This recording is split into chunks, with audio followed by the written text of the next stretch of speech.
Hey guys, hi, this Abhishek, master teacher of physics at Vedantu. कैसे चली बच्चों जिंदगी? कैसे हो मेरे शेरो शनियो? Welcome to नीटेक्स। और आज हम फोड़ने वाले हैं आपका Newton's first law of motion. जब हम Newton's first law of motion की बात करते हैं तो लगता है कि सब कुछ इजी है। हाँ, ऑलमोस्ट सारी चीजें इजी होती हैं, लेकिन उस फर्स्ट लॉ ऑफ मोशन से कुछ स्पेसिफिक इंटरेस्टिंग अमेजिंग सवाल आते हैं जिनकी आज मैं आपको प्रैक्टिस कराऊंगा। अब उसका एक बहुत इंपॉर्टेंट भाग होता है आपका टेंशन इन ए स्ट्रिंग के सवाल। ठीक है, आज आपको टेंशन इन स्ट्रिंग के सवाल में मैं एकदम दो डालूंगा। मतलब इतना मजा आएगा आज के सेशन में कि आप समझ लो कि आपका क्लास 11th का एग्जामिनेशन और आपके नीट का प्रिपरेशन एक साथ धमाकेदार तरीके से हो रहा है। This is going to be the best explanation on Newton's first law of motion and also the concept of tension in the string on YouTube right now. हम आने वाले सेशन में बहुत कुछ करेंगे, बट आज शुरू करते हैं सेशन, है ना? तो अच्छा लगे वीडियो तो लाइक करना, शेयर करना और सब्सक्राइब करना इस चैनल को, और एंड तक वीडियो को देखना, क्योंकि अगर आप देख लोगे तो टेंशन इन स्ट्रिंग का एक भी सवाल आपका गलत नहीं होगा। ठीक है, शुरुआत करते हैं आज एक बहुत ही इंटरेस्टिंग मोटिवेशनल कोट से। Remember that the airplane takes off against the wind not with it. ठीक है, जब आपका एयरक्राफ्ट टेक ऑफ करता है तो हमेशा वो हवा के अगेंस्ट टेक ऑफ करता है, लेकिन करता जरूर है और उड़ता बहुत ज्यादा ऊंचाइयों तक है। तो बच्चों, अभी जो आपकी जिंदगी चल रही हो फिलहाल उसी टेक ऑफ के ड्यूरेशन में है, उसी टेक ऑफ के वक्त में है, तो आपके अगेंस्ट ये पूरी दुनिया होगी, लेकिन आप जब उड़ोगे तो इतने ऊंचाइयों को छूओगे कि फिर सारे लोग आपको ऐसे ही आसमानों में देखते रहेंगे, है ना? तो इस बात को याद रखेगा। चलिए शुरुआत करते हैं। दोबारा बता देता हूं आपको कि आज हम क्या क्या कंप्लीट करने वाले हैं। सबका ध्यान यहां पर, बहुत ही इंपॉर्टेंट, बहुत ही ज्यादा इंपॉर्टेंट है जो अभी हम कहने वाले हैं। हाँ जी, आ जाइए। ठीक है, सबसे पहले Newton's first law of motion क्या है उसको समझते हैं, डिराइव करते हैं, कॉन्सेप्ट को समझते हैं, क्या क्या देता है वो। फिर हम उससे रिलेटेड बहुत सारी इंपॉर्टेंट प्रैक्टिस प्रॉब्लम्स करेंगे। ठीक है, इससे रिलेटेड बहुत सारी प्रैक्टिस हम करेंगे। उसके बाद will go on to tension in a string का कॉन्सेप्ट। ठीक है, टेंशन इन अ स्ट्रिंग का कॉन्सेप्ट वो करने के बाद उससे रिलेटेड प्रैक्टिस प्रॉब्लम्स और 4 पीवाईक्यूज करेंगे फ्रॉम आवर तत्व बुक। प्रैक्टिस प्रॉब्लम्स हमारे जो भी मैंने लिए वो हमारे तत्व बुक से लिए हुए, the best book for NEET. हाँ, नॉर्मल फोर्स और जो ब्लॉक ऑन ब्लॉक सिस्टम है, नॉर्मल फोर्स के ऊपर मुझे लगा कि एक सेपरेट सेशन जरूर होना चाहिए। तो नॉर्मल रिएक्शन का जो फोर्स है और ब्लॉक एंड ब्लॉक जो सिस्टम है उसके ऊपर एक सेपरेट सेशन होगी, and after that will start the concept of friction, pulley and all दो स्टफ। लेकिन फिलहाल के लिए आज हम टेंशन वाले कॉन्सेप्ट को क्लियर करते हैं। इनफैक्ट मेरे को लगता है कि मैं एक टेंशन एंड स्ट्रिंग के ऊपर भी एक सेपरेट सेशन बनाऊंगा, जहां पर बहुत डिफिकल्ट कॉन्सेप्ट्स होंगे। उसके बाद फिर हम बाकी चीजें भी करेंगे। बट अब तक हमने जो भी पढ़ लिया है, अभी हम चौथे चैप्टर में, पहले 3 चैप्टर्स हो चुके हैं, उसका प्लेलिस्ट में लिंक में है, लिंक है प्लेलिस्ट का, डिस्क्रिप्शन में जाओ, क्लिक करो और सारी वीडियोस को देखना। और बहुत जल्दी आपके चैनल पे वन शॉट्स मिलने शुरू हो जाएंगे, तो डोंट मिस इट आउट। ठीक है बेटा, चलिए शुरुआत करते हैं। हाँ, पिछले सेशन में मैंने एक बहुत प्यारा सा होमवर्क दिया था। हमारे पिछला सेशन था on force and laws of motion का, जो बेसिक फोर्स के रिलेटेड प्रॉब्लम्स होते हैं वो हमने कर लिए थे। लेक्चर नंबर 2 था वो। लेक्चर नंबर 1 में एक्चुअली मैंने सारे फोर्सेस और लॉस के बारे में बता दिया था, देख लीजिएगा। पिछले सेशन में मैंने एक होमवर्क दिया था, इसका सही जवाब सबसे पहले हमारे विश्वा जी ने दिया। एक बार तालियां हो जाए विश्वा जी के लिए। 0.016 मीटर पर सेकंड उन्होंने बताया। भैया सेशन मजेदार था, loved it and thanks for the homework rockers. बिल्कुल भाई विश्वा जी, बिल्कुल। उसके बाद दीदी दिव्या जी भी थी जिन्होंने जवाब भी दिया और प्यारा सा कमेंट भी दिया कि अभी sir how nice of you, क्योंकि बैंगलोर में ना होने के बावजूद भी हमारे लिए इतनी मेहनत करके दूसरे वीएलसी से सेशंस ले, थैंक यू सो मच। पिछले वीक एक्चुअली मैं वेदांतु के सेंटर से सेशन ले रहा था क्योंकि मैं बैंगलोर में नहीं था, घर पर नहीं था। थैंक यू सो मच दीदी प्रिया जी। और पूजा जी बहुत बहुत शुक्रिया, आपका भी सही जवाब 0.016 मीटर पर सेकंड। लड़के कहाँ हैं भाई? होमवर्क रॉकर्स में एक भी लड़का नहीं दिख रहा मेरे को। तो आज भी मैं आपको एक होमवर्क दूंगा, जवाब मेरे को मिलना चाहिए भाई कमेंट सेक्शन में। सही जवाब दोगे तो अगले सेशन में आप भी ऐसे आ जाओगे। ठीक है, चलिए चलिए शुरुआत करते हैं। Newton's first law of motion क्या कहता है? क्लास 9th में आपने पढ़ा हुआ है, बहुत बच्चों ने रट्टा मारा होगा। मैं गिनती करूंगा, सब लोग सही जवाब देना शुरू कर देंगे। ठीक है, 5 4 3 2 1। What is Newton's first law of motion? Every object continues to be in a state of rest until and unless an external unbalanced force is acting on it, है ना? An object continues to be in a state of rest or in a state of motion until and unless an external unbalanced force acts on the object. Correct बात है कि नहीं? सबको याद है ये? अब मैं इसका तात्पर्य थोड़ा सा आपको दोबारा याद दिला देता हूं कि इसमें हमने सीखा क्या था। सबसे पहले जब हम बात करते हैं तो सिंपल तरीके से हमने सीखा, अगर एक बंदा खड़ा हुआ है और इसके ऊपर कोई भी और फोर्स नहीं लग रही है, यानी कि इस बंदे के ऊपर जो हमारा नेट फोर्स है अगर वो 0 है, ठीक है, तो फिर ये बंदा हिलेगा नहीं, वहीं का वहीं रहेगा। There is not going to be any movement from this for this particular object। तो यानी कि एक ऑब्जेक्ट अगर आपका रेस्ट पे है तो वो ऑब्जेक्ट रेस्ट पे ही रहेगा। There is not going to be any difference. वैसे ही अगर एक इंसान चल रहा है, मूवमेंट में, मोशन में है, तो आप देखो ये बंदा एक कांस्टेंट स्पीड से चल रहा है, एक कांस्टेंट वेलोसिटी से चल रहा है, यूनिफॉर्म मोशन में चल रहा है ना। जब तक कोई आकर इसे पीछे से धक्का ना मारे, ये सामने की तरफ इसका मोशन बदलेगा नहीं, है ना। धक्का नहीं मारेगा तो ये सीधा चलता रहेगा, धक्का मारेगा तो अचानक से इसकी तेजी बढ़ जाएगी सामने की तरफ, तो मोशन बदल गया, है ना, वो नहीं होगा। अगर कोई सामने से आके इसको रोके ना, तब तक चलता रहेगा, तब तक उसका स्टेट ऑफ मोशन नहीं बदलेगा। यानी कि जब तक इस बंदे के ऊपर भी हमारा जो नेट फोर्स है जीरो है, कोई भी अनबैलेंस फोर्स नहीं है इसके ऊपर, यानी कि कोई भी ऐसे रैंडम फोर्सेस इसके ऊपर नहीं है, तब तक ये बंदे का जो मोशन है वो भी नहीं बदलेगा। तो कहने का तात्पर्य हो क्या, अगर एक ऑब्जेक्ट रेस्ट पे है या तो एक ऑब्जेक्ट यूनिफॉर्म मोशन में है, इनका मोशन नहीं बदलने वाला है जब तक इसके ऊपर, इन ऑब्जेक्ट्स के ऊपर जो हमारा नेट फोर्स है वो अंडा है। क्या है? नेट फोर्स है, वो अंडा है। बात समझ में आई सबको? इसको कर लो नोट डाउन सब लोग, इसको कर लो याद, सब जल्दी से कर लो। यही है भाई आपका Newton first law of motion, कि अगर एक ऑब्जेक्ट के ऊपर हमारा जो नेट फोर्स है वो अगर इक्वल टू जीरो है तो ऑब्जेक्ट का स्टेट ऑफ मोशन नहीं बदलेगा। अगर अगर आपके ऑब्जेक्ट के ऊपर एक नेट फोर्स जो है जीरो नहीं है, कोई ना कोई अनबैलेंस फोर्स है, तब जाकर इस ऑब्जेक्ट में मोशन होगी, मूवमेंट होगा, या तो स्टेट ऑफ मोशन बदलेगा, स्पीड बढ़ सकती है, स्पीड कम हो सकती है। इसी को हम Newton's first law of motion कहते हैं। बात समझ में आ गया? Let me repeat the statement once again. An object continues to be in a state of rest or in a state of uniform motion until and unless an external unbalanced force acts on the object. This implies कि आपका net force on the object is zero. अगर net force zero होगा तो भाई अगर मैं इस पर फोर्स लगाऊंगा तो क्या होगा, ये ऑब्जेक्ट एक्सेलरेट करेगा ना, ये ऑब्जेक्ट की स्पीड बदलेगी, स्पीड के बदलने को हम एक्सेलरेशन कहते हैं। यहां पर अगर मैं इसको धक्का मारूंगा तो इसकी स्पीड इंक्रीज होगी, रोकूंगा तो स्पीड डिक्रीज होगी। तो फोर्स लगाने से होता क्या है, फोर्स लगाने से बेसिकली इसका स्पीड बदलता है और स्पीड के बदलने को हम एक्सेलरेशन कहते हैं। तो अगर नेट फोर्स जीरो होगा तो इसका अर्थ यह होता है कि भाई आपका एक्सेलरेशन भी ऑब्जेक्ट पे जीरो होगा। ठीक है, बात समझ में आ गई? तो और उसके अलावा साइंस में जब हम नेट फोर्स जीरो कहते हैं किसी भी ऑब्जेक्ट पे, इसका इंडिकेशन क्या होता है कि आपका ऑब्जेक्ट क्या है, स्टेबल है, आपका ऑब्जेक्ट इक्विलिब्रियम में। अगर आपका net forces on an object is zero, इसका मतलब ये होता है कि आपका ऑब्जेक्ट जो है इक्विलिब्रियम में है ना। नेट फोर्स जीरो भाई सीखा हुआ हमने पहले 2-3 चैप्टर सब कुछ सीख लिया कि नेट फोर्स जीरो मतलब इक्विलिब्रियम अचीव कर ली इसने, बराबर, कांस्टेंट रेस्ट या मोशन बराबर। ठीक है, बात क्लियर होगी सबको? तो ये आपको दिमाग में रखना है, ये कॉन्सेप्ट दिमाग में रखना है, रख लिया। चलो अब आगे बढ़ते हैं कि हमारे इस फर्स्ट लॉ ऑफ मोशन को, मोशन का नाम जो है कुछ और भी है। अगर आपको क्लास 9 से याद है तो चैट और कमेंट से जरूर बताइए। अब तक मजा आ रहा है तो लाइक शेयर और सब्सक्राइब कर लीजिए। आगे बढ़ते हैं और समझते हैं कि भाई इस पूरे लॉ को किसी और नाम से भी जानते थे, आपको शायद याद होगा, नहीं है तो मैं आपको याद दिलाता हूं। ठीक है, हमारी जो टेंडेंसी थी, क्या थी ऑब्जेक्ट की टेंडेंसी? ये ऑब्जेक्ट की प्रॉपर्टी क्या है भाई? ऑब्जेक्ट क्लियरली बोल रहा है भाई मैं तो मैं हूं, मैं जैसा हूं मैं वैसा ही रहूंगा, है ना। जैसे हम भी कभी भी बोल देते हैं कि अगर मैं रेस्ट पे हूं तो मैं रेस्ट पे रहूंगा, अगर मैं मोशन में हूं तो मैं मोशन में रहेगा। बोल दे दिया भाई, ऑब्जेक्ट बोल दिया एकदम ऐसे, है ना। टेंडेंसी इसकी ऑब्जेक्ट की है कि वो अपना स्टेट ऑफ मोशन चेंज ना करे। इस टेंडेंसी को हम क्या कहते हैं? ये जो पहला पार्ट है पूरा पूरा आपके डेफिनेशन का जो ये पहला पार्ट है ना, an object continues to be in a state of rest or in a state of uniform motion, ये जो पूरा पार्ट है, इस प्रॉपर्टी को हम क्या कहते हैं? इस प्रॉपर्टी को हम क्या कहते हैं बच्चों? इस प्रॉपर्टी को हम कहते हैं, आपको याद हो गया होगा, इनर्शिया कहते हैं ना, इनर्शिया।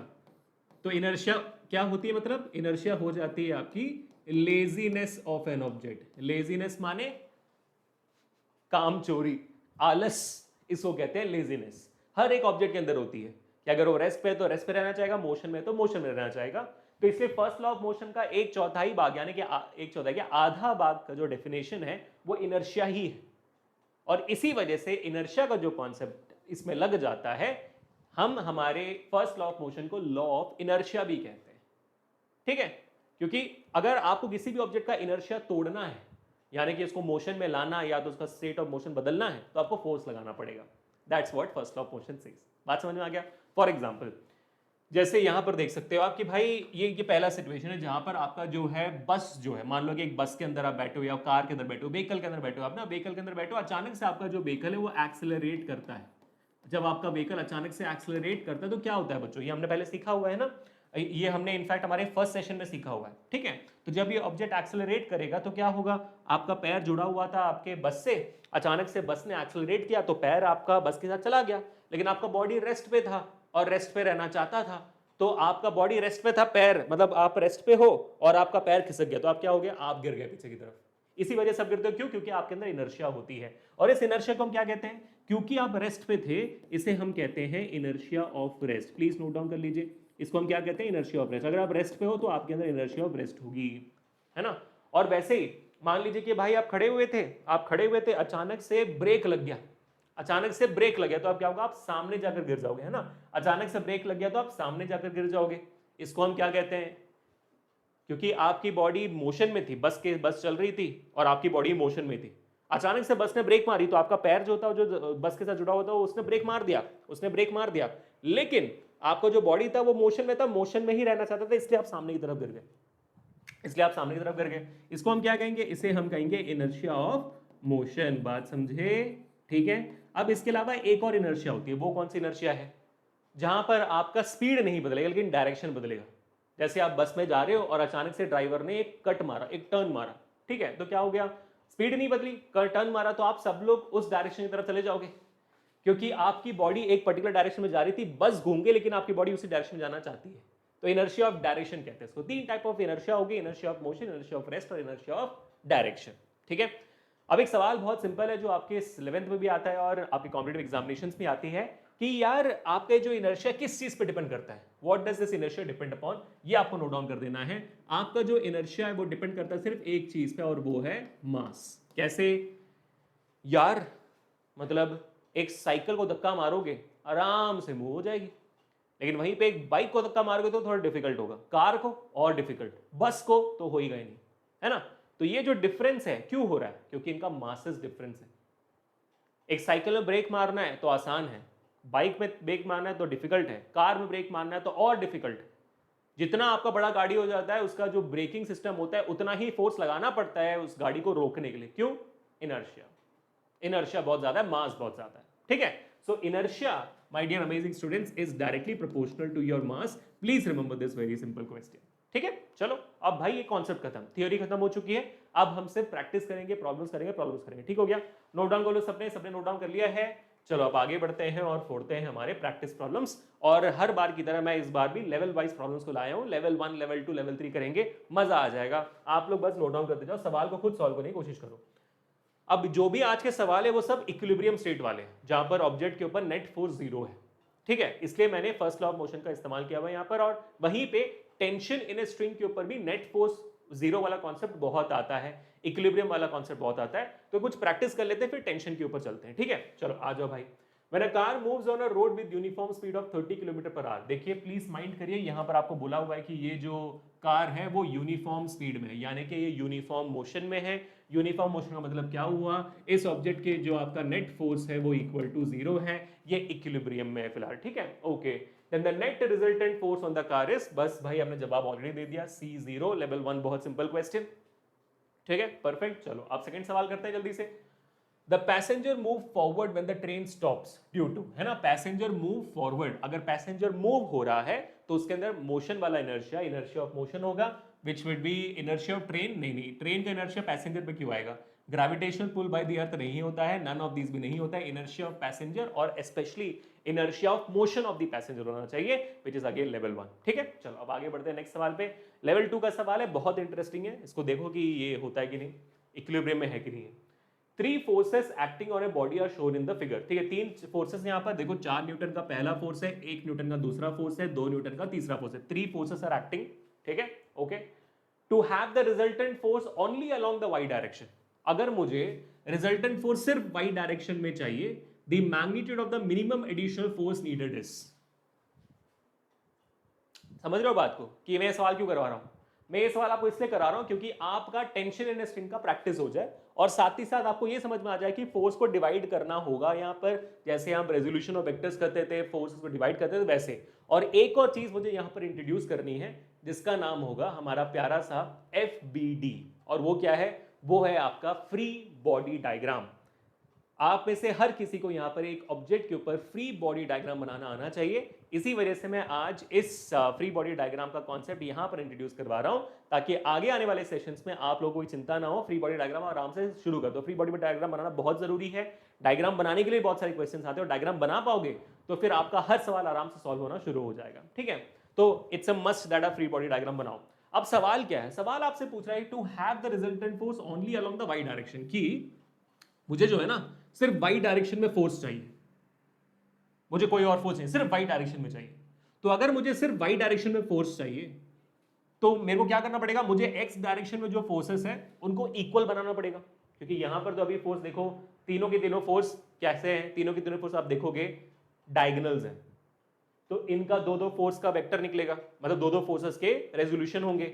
एक हॉरिजॉन्टल कंपोनेंट होगा, एक वर्टिकल कंपोनेंट, इसका भी होगा हॉरिजॉन्टल कंपोनेंट वर्टिकल कंपोनेंट, इसका भी होगा हॉरिजॉन्टल कंपोनेंट वर्टिकल कंपोनेंट। ठीक है, सबका हॉरिजॉन्टल वर्टिकल निकलेगा। तो मुझे सारे हॉरिजॉन्टल कंपोनेंट्स को इक्वेट करना पड़ेगा और इक्वेट करके बताना पड़ेगा कि मैं फोर्स कहां से कितना डालूं हॉरिजॉन्टल डायरेक्शन में, ताकि मेरा जो रिजल्टेंट फोर्स है सिर्फ और सिर्फ वाई डायरेक्शन में रहे।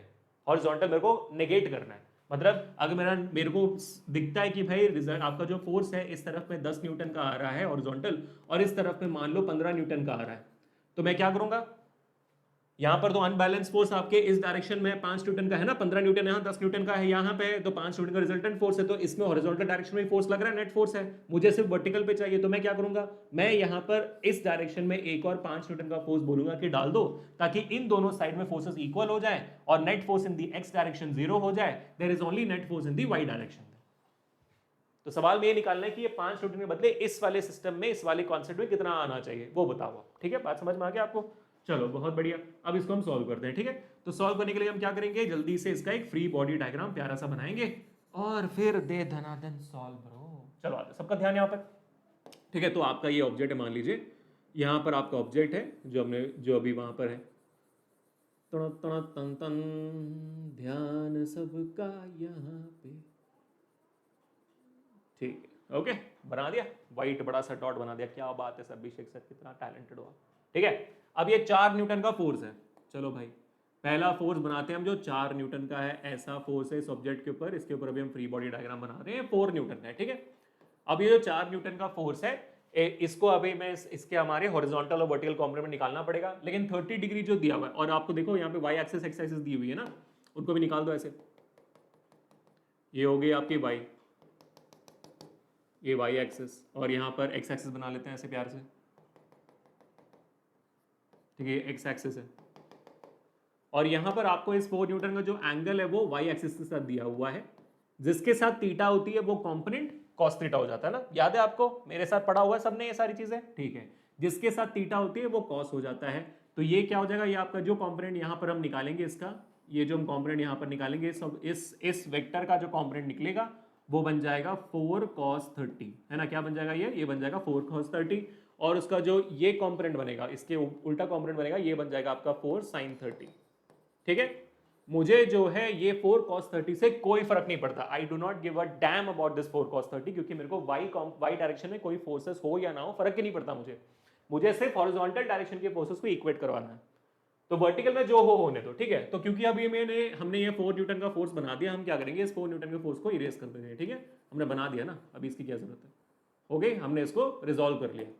अब जो हमारा नेक्स्ट फोर्स है वो कहां पर है? हमारा जो नेक्स्ट फोर्स आप देखोगे 1 न्यूटन का फोर्स है, 60 डिग्री एक्स एक्सिस बना रहा है। ठीक है, तो हमारा जो फोर्स है वो यहां पर है, कितना है? 1 न्यूटन का है, और ये 60 डिग्री का है। ठीक है, तो इसका भी जो है हॉरिजॉन्टल और वर्टिकल कंपोनेंट निकालेंगे। और जैसा हमने बताया था कि भाई जिसके साथ थीटा हो गया वो कॉस का कंपोनेंट हो गया, तो इसके साथ थीटा बल हो गया, तो ये हो गया 1 cos 60। जिसके साथ भी आपका थीटा लग जाता है वो कॉस बन जाता है।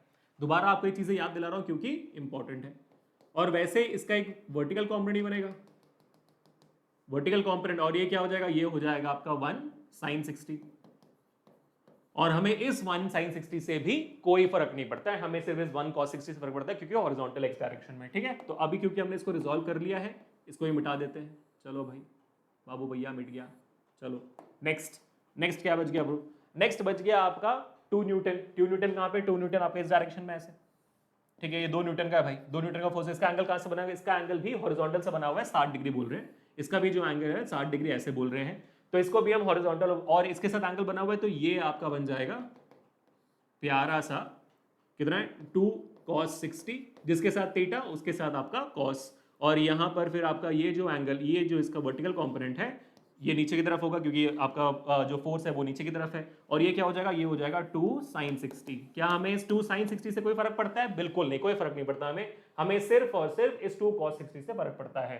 तो अभी हम क्या करेंगे, अभी हम इसको भी मिटा देंगे, तो ये हो गया आपका फ्री बॉडी डायग्राम। तो अभी हमने क्या बना दिया बेटा, अभी हमने यहां पर बना दिया है प्यारा सा बहुत important FBD, free body diagram of the object. Free body diagram में क्या बनता है, फ्री बॉडी डायग्राम में आपका ऑब्जेक्ट होता है और ऑब्जेक्ट के ऊपर जितने भी फोर्सेस होते हैं वो आप बना देते हो, उसी को हम कहते हैं फ्री बॉडी डायग्राम। ठीक है, आपने ऑब्जेक्ट उठाया, ऑब्जेक्ट के ऊपर जो जो फोर्सेस आप लगा दीजिए along with its direction, that is the free body diagram of that particular object. ठीक है, तो अभी आपने इस ऑब्जेक्ट पे जितने भी फोर्सेस हैं उन सारे फोर्सेस को बना दिया, ये आपने बना दिया उसका फ्री बॉडी डायग्राम। अब वाई डायरेक्शन में आप देखोगे 1 sin 60 4 cos 30 ऊपर की तरफ है, 2 sin 60 नीचे की तरफ है, हमें कोई फर्क नहीं पड़ता, हमें अभी 4 sin 30 को 2 cos 60 और 1 cos 60 से इक्वेट करना है, ताकि हमें पता चले कि भाई क्या वैल्यू आएगी हमारे net force in the x direction में, हमें निकालना है कि net force in the x direction कितनी है। ठीक है, तो सबका ध्यान यहां पर, चलो निकालते हैं जल्दी से। Okay, so what is the net force, net force in the x direction क्या है, निकाले। ठीक है, तो ये दोनों फोर्सेस राइट की तरफ है, तो राइट की तरफ जो फोर्सेस होते हैं उनको हम पॉजिटिव मानते हैं, कन्वेंशन हम 9th ग्रेड से यही कर रहे हैं। तो हमारा 2 cos 60 प्लस 1 cos 60, ठीक है, ओके। अब -4 sin 30, क्योंकि ये लेफ्ट की तरफ है तो -4 sin 30, बस हो गया, जवाब इज डन, डन ब्रो। ठीक है, 4 sin 30 डिग्री। अब जवाब निकालते हैं।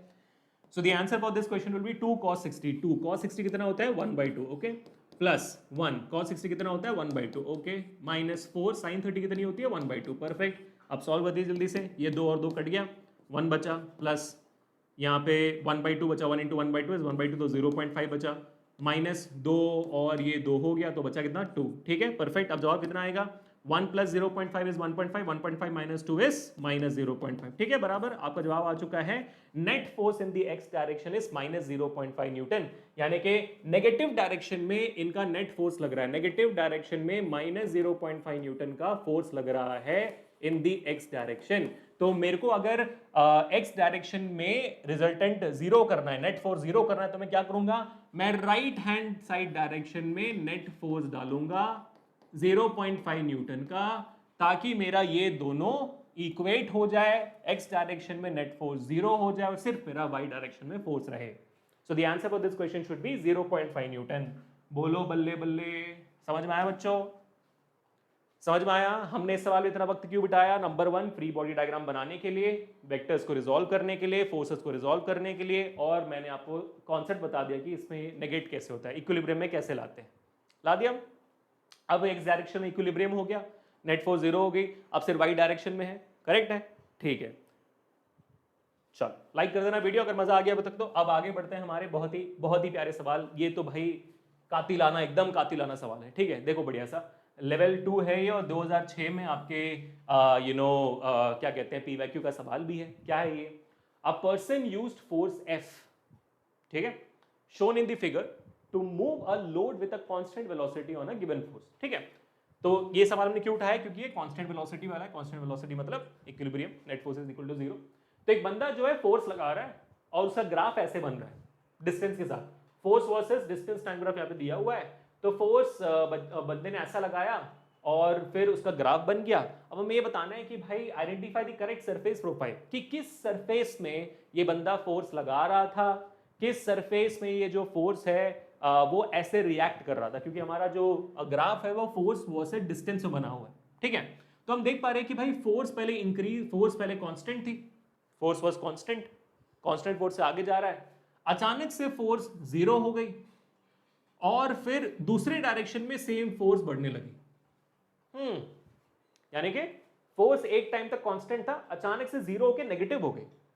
वो 0 से नेगेटिव कब हो सकता है, 0 से नेगेटिव तभी हो सकता है कि आप एक पर्टिकुलर डायरेक्शन में जा रहे थे, मान लो राइट की तरफ जा रहे थे तो फोर्स पॉजिटिव थी, अचानक से अगर आपने यूटर्न मार के वापस आ गए, सेम फोर्स लगेगी लेकिन वो नेगेटिव फोर्स लगेगी, है ना, नेगेटिव फोर्स की उल्टा। तो बस हमें इससे सिमिलर यहां पर चीजें देखनी है, कौन सी है। पहला वाला अगर हम देखेंगे तो फोर्स जारी है तो इसको हम पॉजिटिव मान लेंगे, और फिर अचानक से ऑब्जेक्ट का डायरेक्शन बदल गया, उल्टाने लगा, हाँ तो ये हो सकता है। पहला वाला बिल्कुल हो सकता है, बिल्कुल सही है।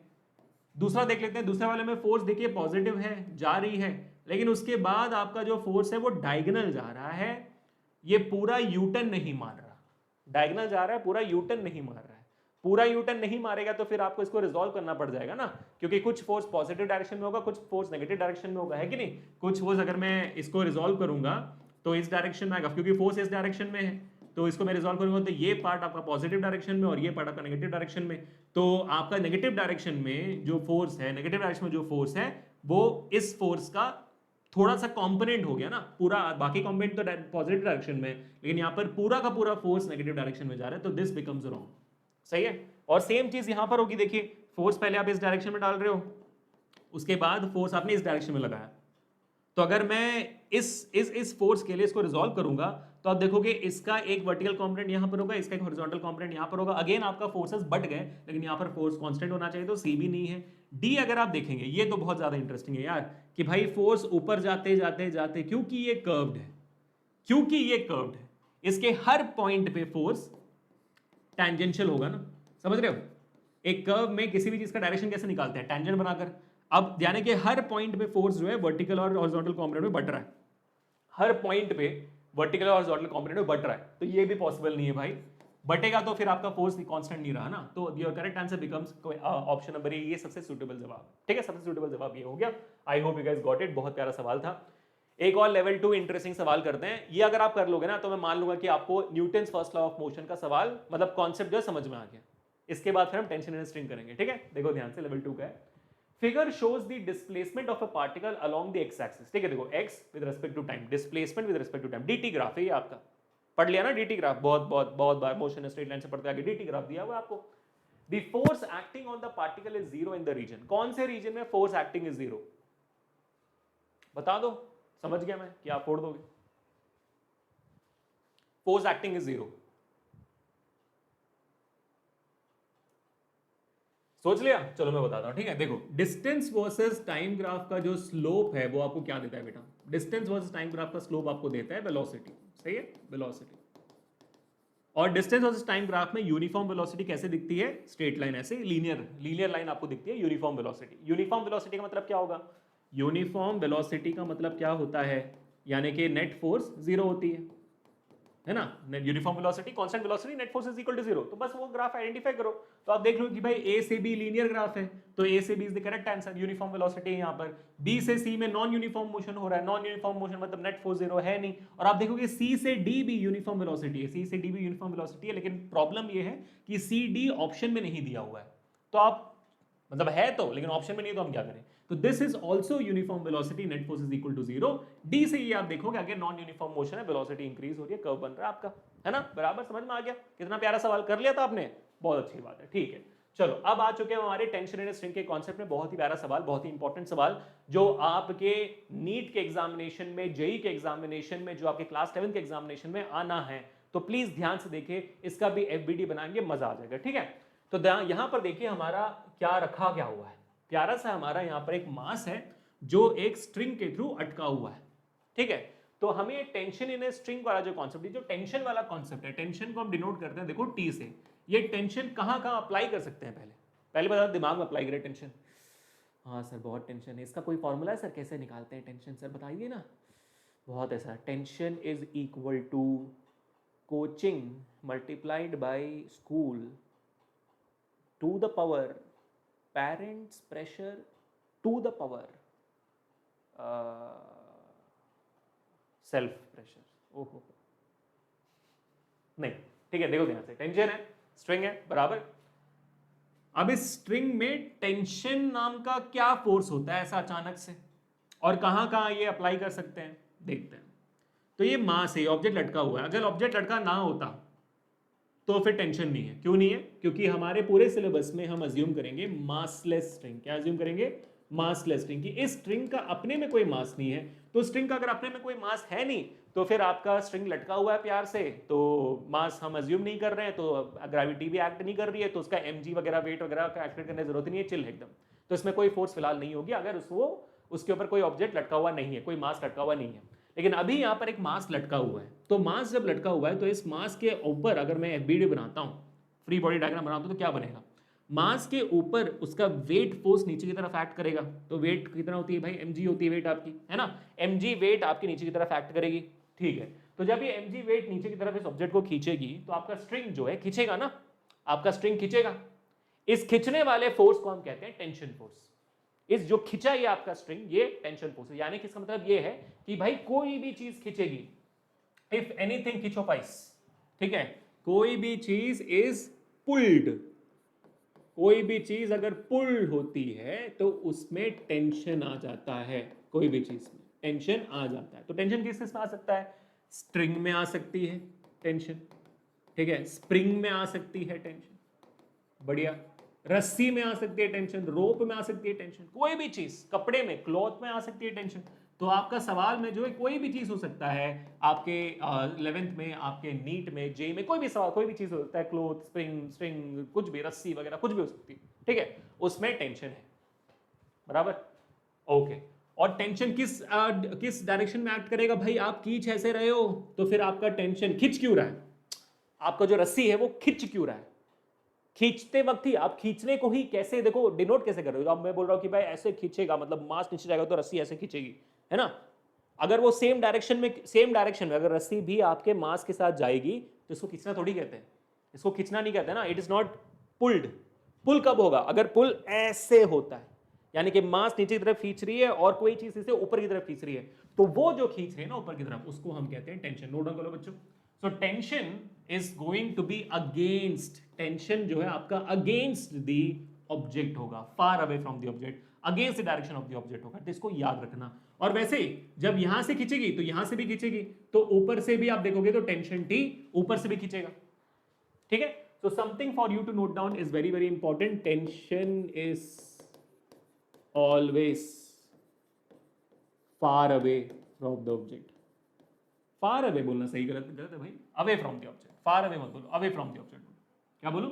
Away from the object, हमेशा away from the object। Please note down कर लीजिए, बहुत बहुत इंपॉर्टेंट है। टेंशन हमेशा ऑब्जेक्ट से दूर रहेगा, नोट कर दीजिए अभी के अभी। अगर मैं आपको एग्जांपल देता हूं, मान लीजिए अगर ये इसका एफबीडी हो गया, ठीक है, ये हमने इसका एफबीडी बना दिया, फ्री बॉडी डायग्राम बना दिया। अगर मान लीजिए कि हम और एग्जांपल लेते हैं, एग्जांपल लेकर समझते हैं कि सर टेंशन को और बता दो, तो यहाँ पर मैंने एक मास ले लिया, ठीक है, मान लो इसको, इसके साथ मैंने एक और मास को जोड़ दिया और वो ऐसे लटका हुआ है, ठीक है, वो ऐसे लटका हुआ है। अब अगर मैं इस ऑब्जेक्ट के ऊपर एफबीडी बनाऊंगा तो क्या होगा? ये ऑब्जेक्ट को मैंने उठाया, चलो भाई ये ऑब्जेक्ट मान लो 5 kg का, ये 2 kg का है, ठीक है, तो 5 kg का मैंने ऑब्जेक्ट उठाया, तो इसके ऑब्जेक्ट के ऊपर वेट होगा 5g, है ना, weight is mass into acceleration into gravity, तो 5g। और इसके ऊपर ये स्ट्रिंग है, तो ये स्ट्रिंग ऊपर की तरफ है, तो ऑब्जेक्ट से दूर आपका टेंशन होगा, तो T1 मैंने मान लिया टेंशन ऊपर की तरफ है, बराबर। तो ये हो गया एफबीडी फॉर योर 5। अगर मैं ऐसे ही अगर मैं एफबीडी बनाऊंगा आपके 2 kg के लिए, तो कैसे बनेगा? इसका भी अपना वेट है, ठीक है, इस 2 kg का अपना वेट है, तो 2g ले लिया मैंने। साथ ही साथ ये 2g को ये 5 भी खींच रहा है ना अपनी तरफ, अपने वेट से ये 2g को 5 kg वाला ऑब्जेक्ट भी खींच रहा है, तो ये हो जाएगा 5g भी खींच रहा है, इसका अपना वेट भी है, 5g भी खींच रहा है। और इसके ऊपर टेंशन फोर्स है ऊपर की तरफ, है ना, इस स्ट्रिंग में भी टेंशन फोर्स होगा ऊपर की तरफ। अब आपको एक और पॉइंट नोट डाउन करनी है जो मैं बताना चाहता था आपको, और वो है कि बेटा कि अगर रस्सी अलग, अगर आपकी रस्सी अलग है, ठीक है, तो टेंशन अलग है, तो टेंशन अलग है। मतलब भाई अलग अलग प्रॉब्लम्स के लिए टेंशन अलग अलग होती है ना, सेम थोड़ी होती है। तो रस्सी अलग है तो टेंशन अलग है, अगर स्ट्रिंग अलग है तो टेंशन अलग है, अगर क्लॉथ अलग है तो टेंशन अलग है, स्प्रिंग अलग है तो टेंशन अलग है। अगर रस्सी अलग अलग निकली, जैसे ये 2 kg जो है इस रस्सी से लगी हुई है, इसको मैं 1 बोल सकता हूँ, ये दूसरे है तो दूसरे से लगी हुई है, तो ये दोनों स्ट्रिंग अलग अलग है, दोनों के ऊपर टेंशन अलग अलग होगा, सेम टेंशन नहीं हो सकती, ठीक है। तो यहाँ पर जो आपका टेंशन होगा फिर वो क्या हो जाएगा? आपका टेंशन यहाँ पर फिर मैं मान लूंगा T2, away from the object, बराबर। तो ये बन जाएगा आपका फ्री बॉडी डायग्राम। समझ में आ गया आपको बात? तो ये तीनों पॉइंट्स नोट डाउन कर लीजिए, क्योंकि अभी हम दे दनादन सवाल करने वाले हैं, दे धनादन सवाल करेंगे हम, ठीक है। नोट डाउन करो जल्दी से, हम सवाल शुरू करते हैं। मैं देख लेता हूं कि कुछ कॉन्सेप्ट मिस तो नहीं हो गया आपका, नहीं, सुपर्ब है, बराबर टक टू टक ऑन दी लाइन है। और 34 मिनट्स में हमने कंप्लीट भी कर दिया, मतलब first law of motion 34 minutes में कंप्लीट हो गया। और अभी हम टेंशन कर रहे हैं, तो we are at very good space, है ना। हमने टेंशन स्ट्रिंग वाला कॉन्सेप्ट रखा था, तो बहुत अच्छे स्पेस से हम कर रहे हैं। बहुत अच्छी बात बच्चों, नोट आउट कर लिया ना सबने। चलो बोलो जोर से, बल्ले बल्ले, लाइक कर दो वीडियो को, अभी कभी शेयर कर दो, सब्सक्राइब कर दो इस चैनल को, बढ़िया बढ़िया। और प्लेलिस्ट का लिंक डिस्क्रिप्शन में, सारे का सारा नोट्स का लिंक भी डिस्क्रिप्शन में होगा, तो जाइए और उठा लीजिएगा। हर दिन का नोट्स वहां पर अपडेट होता है, ठीक है। आगे बढ़ने से पहले इसमें मैं आपको एक और बताना चाहूंगा कि भाई हमारे इस वीडियो के डिस्क्रिप्शन में एक और अमेजिंग चीज है, इसका नाम है नीटपीडिया। नीटपीडिया जैसे अगर आप देखोगे ना, तो आपको वहां पर नीटपीडिया में मिलेंगे हजारों सवाल। कैसे, दिखा देता हूं मैं आपको, ठीक है। तो इसको देखो जल्दी से, फिर हम आगे बढ़ते हैं इसमें टेंशन के सवालों को करने के लिए। तो जल्दी से देखिए यहाँ पर नीटपीडिया, आप देख रहे हो यहाँ पे, ये हमारे वीडियो का डिस्क्रिप्शन है। वीडियो के डिस्क्रिप्शन में आपको मिलेगा हमारा नीटपीडिया फॉर फ्री, फ्री है ये। तो आपने क्लिक किया, आपके सामने आप देखो, आप लॉग इन कर लेना। मैं यहाँ पर लॉग इन कर लेना जल्दी से, देखो लॉग इन हो भी गया, और देखो ये पीडीएफ मेरे सामने खुल जाता है, ठीक है। सीधा कितना सेकंड लगा, 3 सेकंड लगा। कंटिन्यू में गूगल किया तो लॉगिन हो गया, 3 सेकंड मेरा लग गया, बात खत्म। दैट्स ऑल इज रिक्वायर्ड, ठीक है। और जैसे ये ओपन हो जाती है, आपको दिखेगी नीट पीडीएफ में मिलता क्या क्या है। सबसे पहले, हाँ खुल गया, देखो यहाँ पर, ठीक है। सबसे पहले आप देखोगे ये प्यारा सा, कहाँ गया, हाँ पूरा यहाँ पर है। मैं बोल रहा कि कहाँ गया भाई, दो मेरे साथ धोखा तो नहीं हो गया, ठीक है। देखो सबसे पहले फिजिक्स का सिलेबस, केमिस्ट्री का सिलेबस, बायो का सिलेबस नीट के लिए, ठीक है। 11 12 दोनों के लिए है। उसके बाद बायोलॉजी के माइंड मैप्स, केमिस्ट्री का रिवीजन बुक, फिजिक्स का रिवीजन बुक, सब कुछ अवेलेबल, ठीक है। क्लिक कर दिया। उसके बाद आप देखते जाओ भाई, बहुत सारी चीजें इसमें, ठीक है।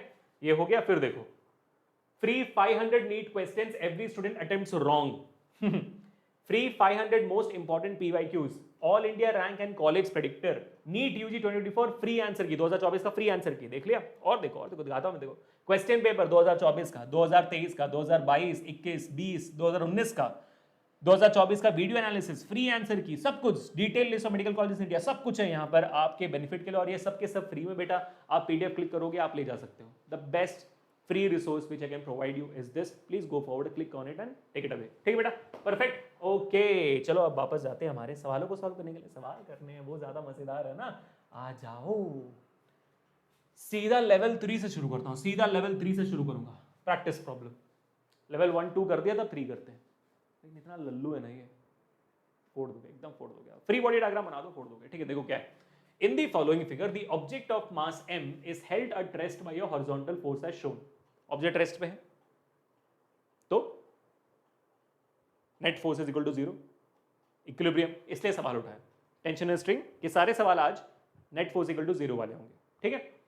The force exerted by the string on the block is, ठीक है। आपका जो स्ट्रिंग है ऑन द ब्लॉक, यानी कि जो ऑब्जेक्ट यहां पर रखा हुआ है उसके ऊपर कितना फोर्स लगाता है, तो बेसिकली आपको टेंशन निकालना पड़ेगा और कुछ नहीं, ठीक है। You need to find out what is the tension force here, that's all you need to find, ठीक है। स्ट्रिंग के ऊपर क्या फोर्स होगा भाई, टेंशन फोर्स होगा, और क्या फोर्स होगा, ठीक है। तो टेंशन की फोर्स कितनी वो आपको निकालनी है। चलो इस ऑब्जेक्ट के ऊपर अभी हम फ्री बॉडी डायग्राम बनाते हैं। इस ऑब्जेक्ट का, ये है आपका ऑब्जेक्ट, यार गोला बनाना बहुत सैटिस्फाइंग लग रहा है मेरे को यार।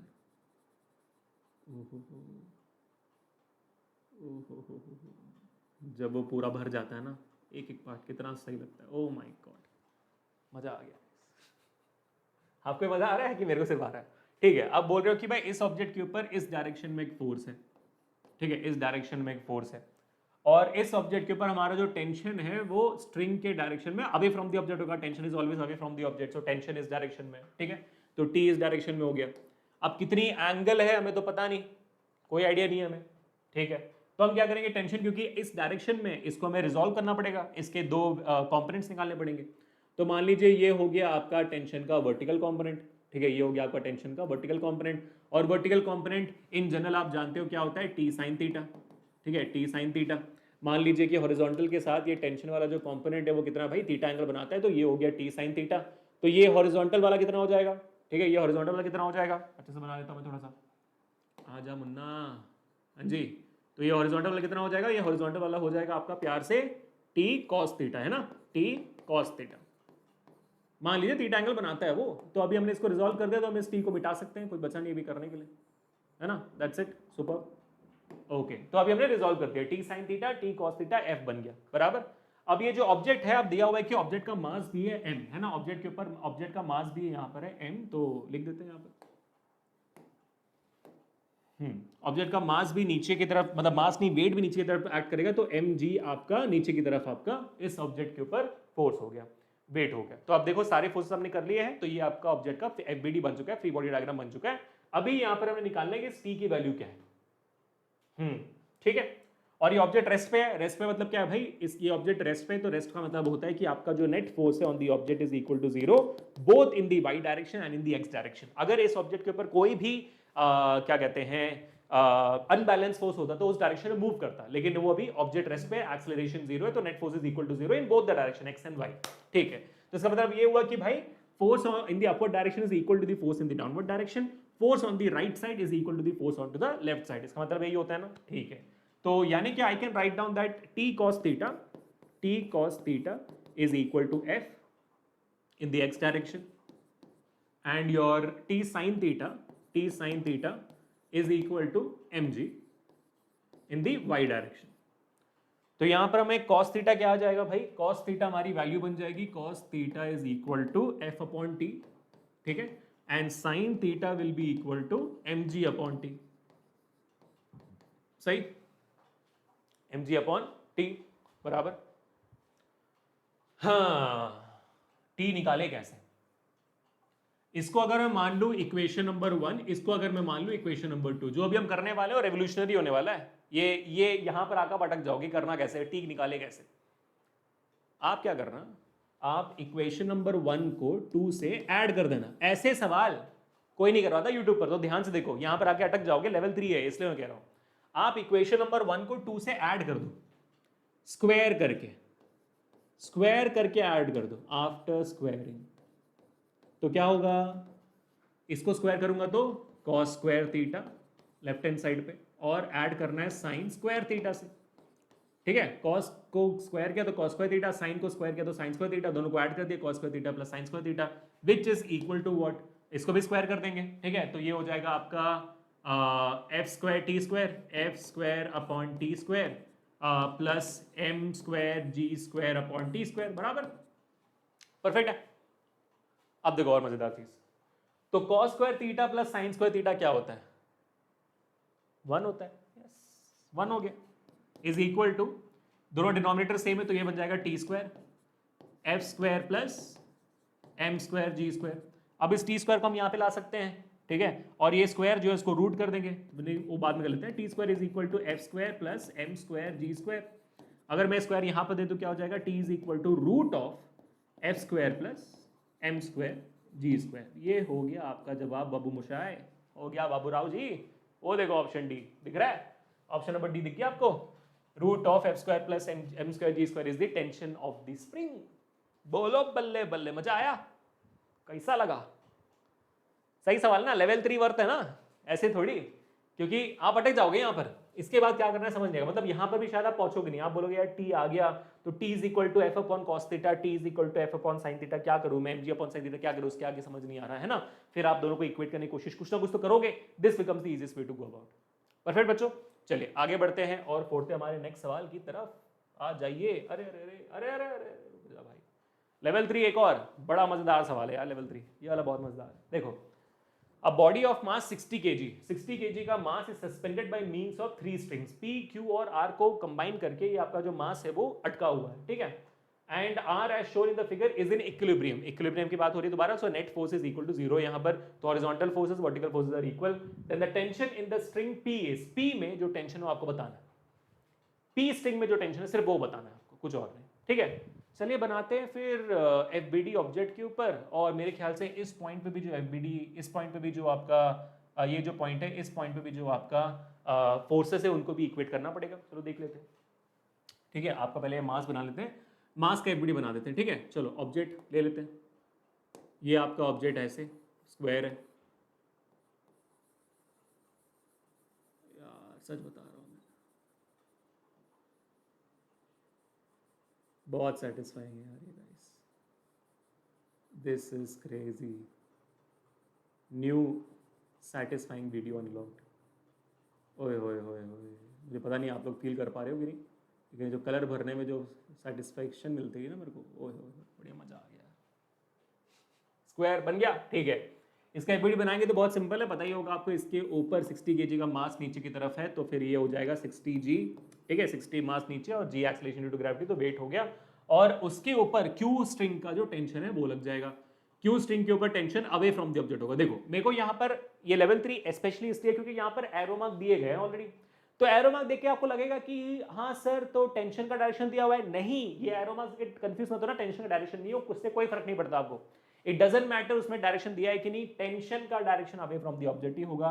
तो मान लीजिए आपका जो टेंशन का डायरेक्शन इन दी क्यू रोप है या स्ट्रिंग है, उसको मैं टी क्यू लिख देता हूँ, क्या लिख देता हूँ, टी क्यू। हमें निकालना टेंशन इन पी है तो टी पी निकालना होगा, तो ये हो गया आपका एफ बी डी। तो ये इक्विलिब्रियम में है, नेट फोर्स इक्वल टू 0 बोला हुआ है, करेक्ट है ना, net force equal to 0 equilibrium में बोला हुआ है, तो इसका मतलब है कि all the vertical force are equal to horizontal forces, तो यानी कि T Q should be equal to 60 G, तो लिख दो यहाँ पर, so T Q will be equal to 60 G since net force is equal to 0, it's in equilibrium ना, system is in equilibrium बोला हुआ है, ठीक है। चलो अब इस पॉइंट पे आते हैं जिस पॉइंट पे हमारी बाकी चीजें हैं, उसका भी एफबीडी बना देते हैं ताकि आपके अंदर और क्लैरिटी आ जाए। चलो आ जाओ, एफबीडी तो मैं ऐसे ही बना रहा हूँ इस चीज के लिए समझ तो गए हो। चलो ठीक, इस पॉइंट पे अगर मैं इस वाले पॉइंट को अगर मैं ओ बोल देता हूं तो वो पॉइंट है, ठीक है, ये ओ वाला पॉइंट है। इस ओ वाले पॉइंट पे आप देख सकते हैं कि भाई हमारा जो एक टेंशन एक ये जो क्यू है, स्ट्रिंग है, वो लटका हुआ है और वो भी away from this particular point होगा, तो ये हो गया आपका टी क्यू जो नीचे के डायरेक्शन है, जिसकी वैल्यू हमने निकाल दी है ऑलरेडी, विच इज 60 जी, ठीक है, टी क्यू की वैल्यू हमने निकाल दी है 60 जी ऑलरेडी, ओके। उसके बाद इसके ऊपर लेफ्ट साइड में डायरेक्शन है जो है आपका स्ट्रिंग जो अवे फ्रॉम द ऑब्जेक्ट होगा, वो टीपी होगा, tension of this string P, तो टीपी ले लिया हमने। और आप देखोगे ऐसे डायगोनल में आपका आर है ना, तो ऐसे डायगोनल में आपका टेंशन अवे होगा, टी आर होगा, ठीक है।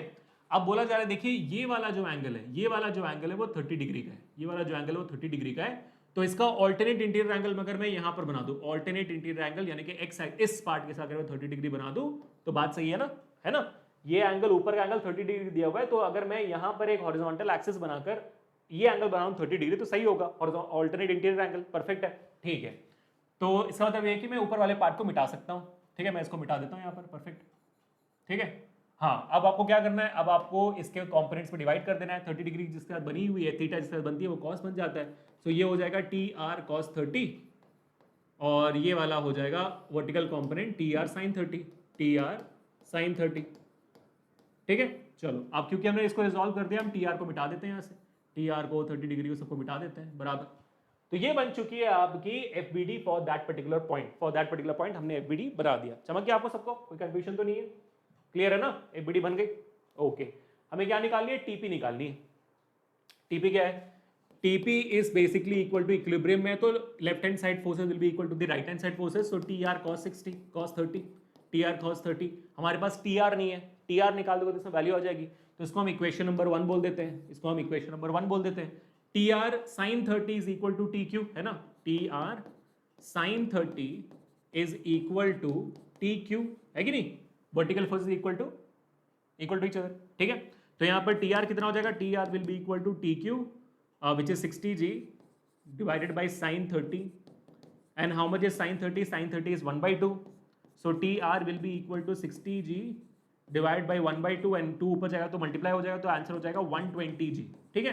तो this is your second equation, तो आपके पास टी आर की वैल्यू आ चुकी है 120 जी, आप डाल दीजिए यहाँ पर, तो क्या आ जाएगा फाइनल आंसर आपके पास फाइनल आंसर आ जाएगा T P is equal to, T R के बाद आप लिख दिया 120 G, 120 G into cos 30, cos 30 is √3/2, so 2 और ये 120 कट जाएगा, टीपी 60 बन जाएगा, 60 जी इंटू √3, ये आपकी वैल्यू होनी चाहिए फाइनल, 60 जी इंटू √3, अच्छा 60 जी एन दिया हुआ है न्यूटन में, 60 जी एन दिया हुआ है 130, तो मतलब आपको √3 की वैल्यू डालनी होगी और कुछ नहीं होगा।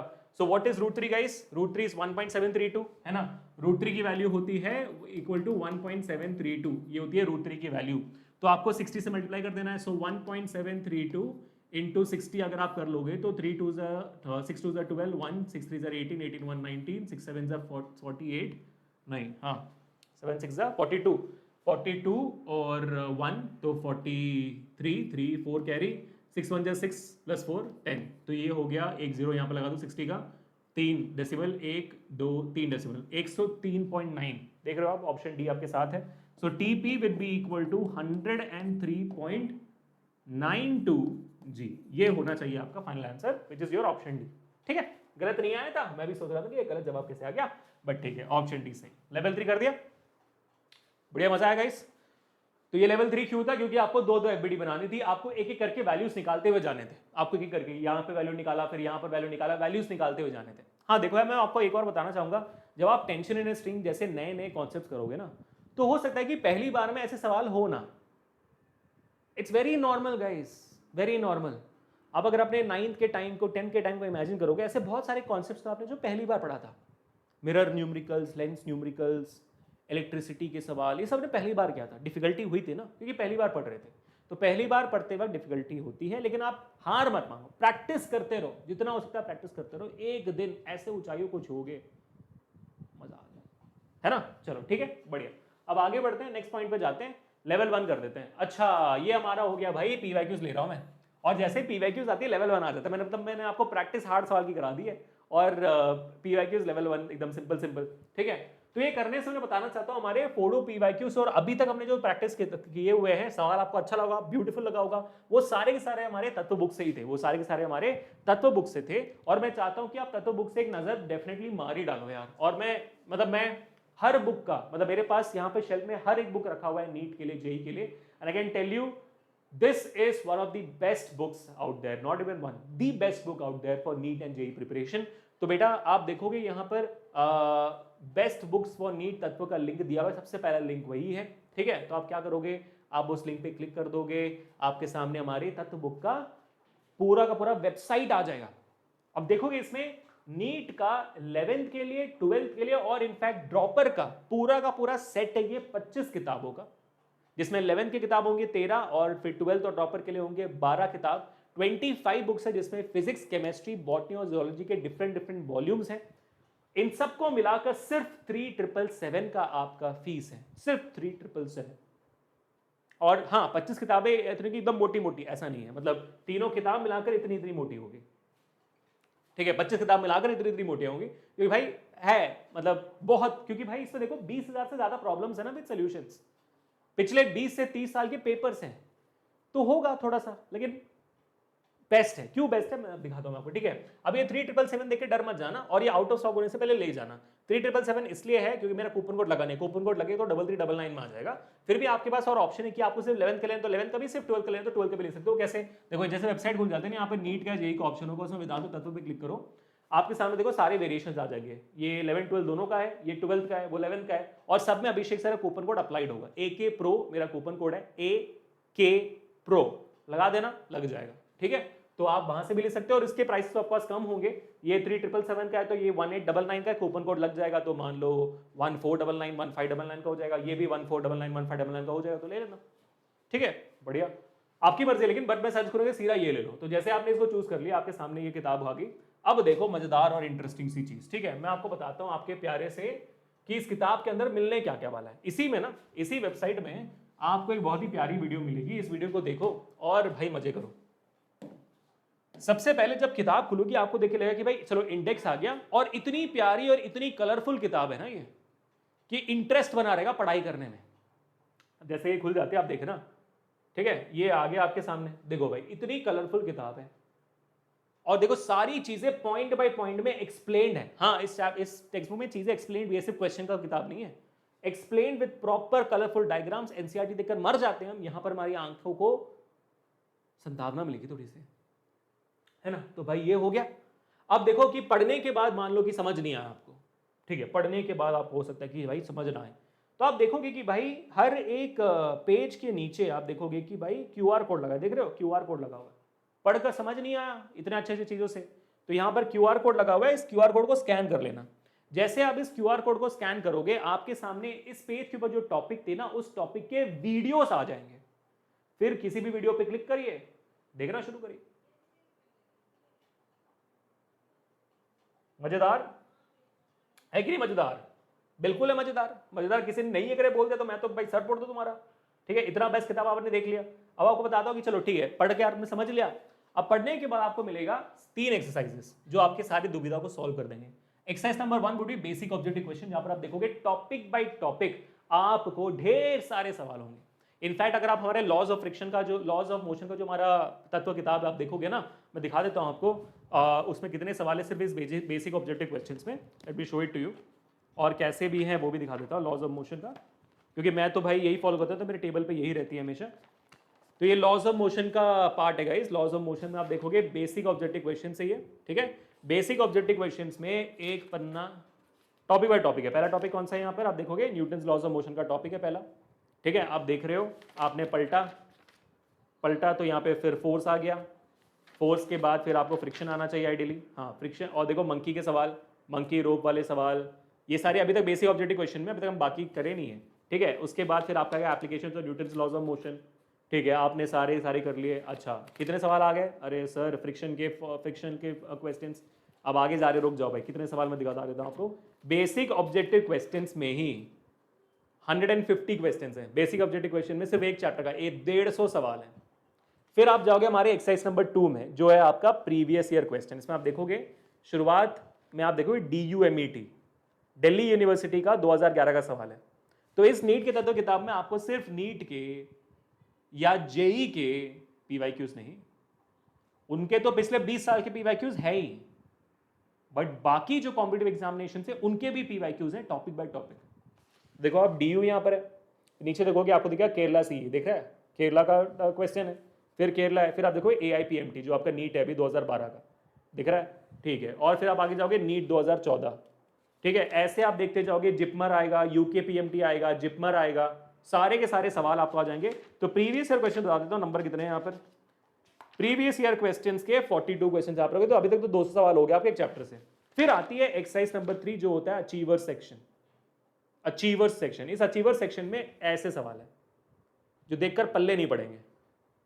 ऐसे सवाल अगर आप कर लोगे तो फिर नीट क्या, जेई क्या, आप इस दुनिया कोई भी एग्जामिनेशन कर लोगे। और फिर एंड में आपको मिलेगी सबकी आंसर की। और देखो आंसर की में भी अभी QR कोड लगा होगा, QR कोड स्कैन करोगे तो फिर आपको हर एक चीज का डिटेल सोल्यूशन भी मिल जाएगा वहीं पे, है ना मजेदार। तो भाई don't lose out this opportunity यार, आउट ऑफ स्टॉक होने से पहले ले लो, क्योंकि ये बार बार आउट ऑफ स्टॉक होती रहती है, क्योंकि हजारों बच्चे खरीदते जाते हैं हर दिन। So don't please out of stock होने मत देना। And please put down your reviews on the about the text book on our website as well, ठीक है। बढ़िया, चलो ओके। आगे भाई 2013 के सवाल, तत्व से उठाए हुए क्या है। 3 blocks with masses M, 2M and 3M are connected by strings as shown in the figure. Figure में बता देता हूँ आपके लिए, ठीक है। फिगर में बना देता हूँ आपके लिए, so that you know what the figure is, ठीक है। मेरे ख्याल से 2M, 2M, 3M ना, हाँ ये ऐसे है, M, 2M,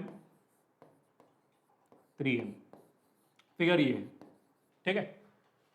after an upward force F is applied on block M, एक अपवर्ड फोर्स है F ऊपर की तरफ, the masses move upward at constant speed V.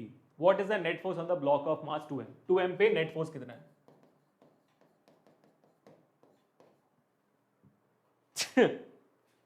मैं नहीं कर रहा इस सवाल को, मैं आपको ये होमवर्क दे रहा हूं। इसके बाद वाला सवाल मैं करूंगा, ये मैं आपको होमवर्क दे रहा हूं, क्योंकि अगर मुझे इस सवाल को करने की अगर जरूरत पड़ती है तो फिर ये सेशन सक्सेसफुल नहीं था। क्वेश्चन पढ़ लीजिए, समझ आएगा कि मैं ऐसा क्यों बोल रहा हूं। नेक्स्ट ये मैं करूंगा, ये लेवल 3 का है, आपके लिए करूंगा मैं। ये जिपमर 2018 का बच्चों, ध्यान से देखो कब का ये जिपमर जानते हो ना, Jawaharlal Nehru institute of post graduate medical education and research, NIRF rank, यानी कि नेशनल इंस्टीट्यूट रैंकिंग फ्रेमवर्क में जो कॉलेजेस को रैंक करता है इस पूरे कंट्री में, 5th रैंक पर है जिपमर। और बहुत सारे लोग एम्स के बाद जिपमर को कंसिडर करते हैं, क्योंकि बहुत फेमस मेडिकल कॉलेज आप लोग हैं। तो उनका एग्जामिनेशन होता है, 2018 में हुआ, और उसका एक सवाल था बहुत ही प्यारा, देख सकते हैं आप यहाँ पर। अ मास M is hung with a light inextensible string as shown in the figure. Find the tension of the horizontal string. horizontal string कौन सा है यहाँ पे? अगेन ये वाला स्ट्रिंग है जो हॉरिजॉन्टल है ना। हॉरिजॉन्टल स्ट्रिंग वही है ना भाई, ठीक है। चलो अब निकालते हैं हॉरिजॉन्टल स्ट्रिंग में कितना टेंशन है, ये निकालना है, और ये भी इक्विलिब्रियम में। और देखिए सिमिलर सवाल है, एग्जैक्टली सिमिलर सवाल है जो अभी हमने किया था, उसका एकदम डिट्टो कॉपी है, देख रहे हो ना। 30 डिग्री भी कॉमन है। तो प्रैक्टिस में हमने ऐसे सवाल कर लिए, तो अब तो ये बहुत इजी लगेगा। बट वहां पर हमने, यहाँ पर वैल्यू था 60 जी, यहाँ पर M दिया हुआ, that's the only difference, rest everything is absolutely same. तो पहले हम क्या करेंगे, इस मास छोटे से M का जो हमारा FBD है उसको बना देते हैं, ठीक है। जैसे हमने इस मास को निकाला उसका एफबीडी बनाया और ये इक्विलिब्रियम में है, ठीक है, मोशन तो दिखा नहीं रहा कहीं पे, तो इसके ऊपर आपका फोर्स लग रहा है mg, कैपिटल mg नीचे की तरफ इसका वेट है, और ऊपर वाले स्ट्रिंग, मान लो स्ट्रिंग को अगर मैं 1 बोल देता हूँ तो ऊपर वाले स्ट्रिंग में टेंशन होगा T1।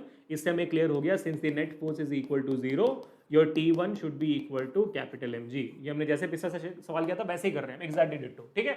उसके बाद फिर आपका ये पॉइंट P आएगा, ठीक है, तो पॉइंट P को ले लेते हैं यहाँ पर। ओए होए होए होए, चलो ये क्या है भाई, ये आपका पॉइंट P है। पॉइंट P पे हम देख सकते हैं, पॉइंट P पे हम देख सकते हैं कि भाई एक आपका mg अटका हुआ है, यानी कि टेंशन है ना, अभी from the point P tension T1 है which is equal to mg, ये तो अटका हुआ है यहाँ पर ऑफ कोर्स। उसके साथ साथ आप देखोगे कि भाई एक हॉरिजॉन्टल डायरेक्शन में फोर्स है, इसको मान लेते हैं ये T2 है, T2 की वैल्यू आपको निकालनी है अवे फ्रॉम दी ऑब्जेक्ट, और फिर T3 आप देखोगे इस डायरेक्शन में जा रही है T3, और यहाँ पर आपको पता है कि भाई 30 डिग्री ऊपर दिया हुआ है, तो फिर आप यहाँ हॉरिजॉन्टल से भी 30 डिग्री ले सकते हो, पिछले सवाल में ऐसे ही किया था हमने। तो ये हो जाएगा T3 cos 30, है ना, और इसका वर्टिकल कॉम्पोनेंट हो जाएगा T3 sin 30, है ना, T3 sin 30। तो एग्जैक्टली क्या करना है समझ में आ गया होगा आपको। अब यहाँ पर हम इस T3 को मिटा देते हैं, कर लिया हमने, ठीक है। Now we have drawn the FBD perfectly guys, now we need to just solve it. We know that T1 is equal to T3 sin 30, क्योंकि वर्टिकल डायरेक्शन के फोर्सेस इक्वल हैं, इक्विलिब्रियम में है। सो आपकी T3 कितनी हो जाएगी, T3 will be equal to T1 upon sine 30, and T1 is mg upon sine 30 is 1/2, so 2 ऊपर चला गया तो 2 mg बन गया, ठीक है, दैट इज योर T3। अब T2 निकालना है, what is T2, T2 will be equal to T3 cos 30, and what is T3, we have found it 2 mg, so 2 capital mg and cos 30 is root 3/2, 2 cancel हो जाता है and you get the answer as root 3 capital mg। exactly almost the same answer जो हमने वहां मिला था, वहां पर हमें 60 मिला था, 60 into root 3 करके 103 आया था, याद होगा आपको, तो exactly same, तो root 3 mg ऑप्शन भी आपका सही जवाब। Perfect guys, perfect. तो इक्विलिब्रियम वाले इक्वेशन से आपको इससे ज्यादा टफ सवाल नहीं मिलने चाहिए स्ट्रिंग में, that's all I think it should be getting. But हाँ, लेवल 3 कर लिया हमने, बोलो बल्ले बल्ले जोर से। एक बार इस सेशन को एक बार बल्ले बल्ले से सॉल्व करते बच्चों, तालियां मार लो, हिट दी लाइक बटन, हिट दी सब्सक्राइब बटन, वहां पर जो हमारा सफेद कलर का बटन है वहां पे सब्सक्राइब का, उसको टेंशन पेक कर मारो यार, खत्म करो टेंशन, सब्सक्राइब करो अभी कभी। और हमारा जो अगला सेशन होगा वहां पर आई think I will be moving forward for difficult questions from string, थोड़ा सा मैं डिफिकल्ट क्वेश्चन करवाना चाहूंगा, बट साथ ही साथ सेकंड लॉ ऑफ मोशन भी हमें आना है। सेकंड लॉ ऑफ मोशन आएंगे तो टेंशन भी का जो सवाल है वो ऑटोमेटिक डिफिकल्ट हो जाएगा, क्योंकि वहां पर एक्सेलरेशन का कॉन्सेप्ट आएगा, ठीक है। तो एक्सेलरेशन कॉन्सेप्ट पे भी हम आएंगे, टेंशन के कॉन्सेप्ट पे भी हम आएंगे, सेकंड लॉ ऑफ मोशन पे भी हम आएंगे, और इनफैक्ट नॉर्मल रिएक्शन भी हमें करना है। तो next session could probably be related to these topics, probably I think I will go with normal reaction when there is constant force, यानी कि फर्स्ट लॉ ऑफ मोशन और आपका नॉर्मल रिएक्शन, या तो फिर मैं नॉर्मल रिएक्शन को एक सेपरेट सेक्शन में लो, सेकंड लॉ ऑफ मोशन को यहाँ पर कर लूँ, तो will see, but please make sure that you subscribing to this channel right away, ठीक है। तो मिलते हैं नेक्स्ट सेशन में, all the links are in the description, please take care of them, tata bye bye, take care, please people.